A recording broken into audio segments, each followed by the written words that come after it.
Salut, c'est Trado, voilà mon commentaire pour l'or, pour la séance de demain, vendredi 20 novembre.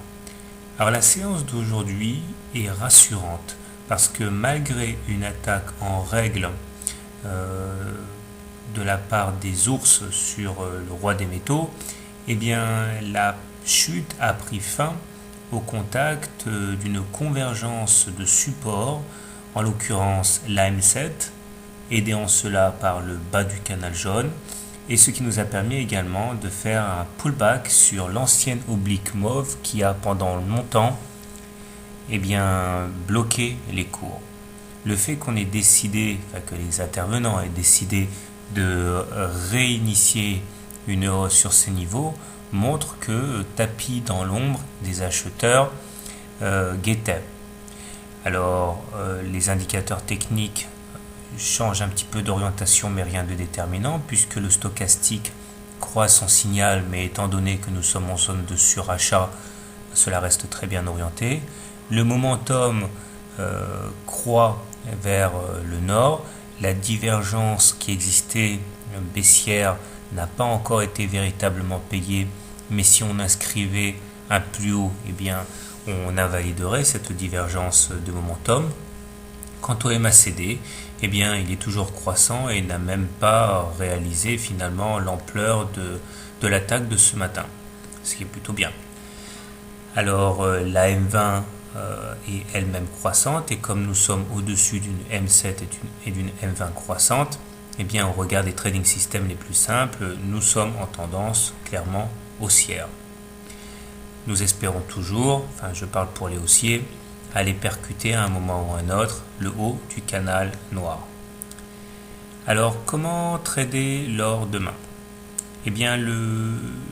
La solution la plus simple, je pense, pour les haussiers, c'est de faire la même chose qu'aujourd'hui, à savoir attendre l'or au contact de supports importants comme la M7 ou le bas du canal jaune, et puis tenter éventuellement un achat sur ces niveaux. Il ne faudra pas hésiter à couper les positions avec un stop loss en cas de clôture sous les niveaux qui ont retenu l'or aujourd'hui. L'objectif étant naturellement d'aller chercher le haut du canal noir dans un premier temps. Le ratio gain-risque serait très intéressant. D'un autre côté, je pense que si vous voulez vous faire peur et shorter l'or, le plus simple à faire sans doute est de shorter au plus près du précédent top, celui d'hier, aux alentours de 1155 par là. Stop loss donc juste au-dessus, et pour objectif une cassure éventuellement du canal jaune. Mais je ne vous cacherai pas que je trouve ça quand même un petit peu risqué. Voilà, personnellement, ma préférence va clairement aux impulsions haussières. Très bien, une dernière chose par rapport au taux de réussite. Alors là, je fais écho à des messages que j'ai reçus et qui s'imaginent qu'être un trader performant, c'est faire 70, 80, 90%, voire 100% de trade. Toujours avoir raison en gros. C'est impossible, personne ne fait ça. J'ai fréquenté beaucoup de traders dans ma vie, y compris des traders qui vivaient de leur art.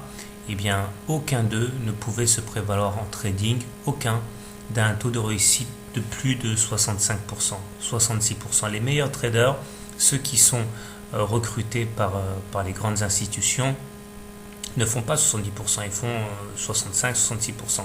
N'oubliez pas que l'argent vient du money management. Si à chaque fois qu'on initie un trade, on a plus à gagner que l'on risque, il suffit d'avoir une chance sur deux, à la limite, pour devenir riche un jour. Tous ceux qui se targuent d'avoir toujours raison ne sont pas honnêtes. Voilà, bonne soirée et bon trade.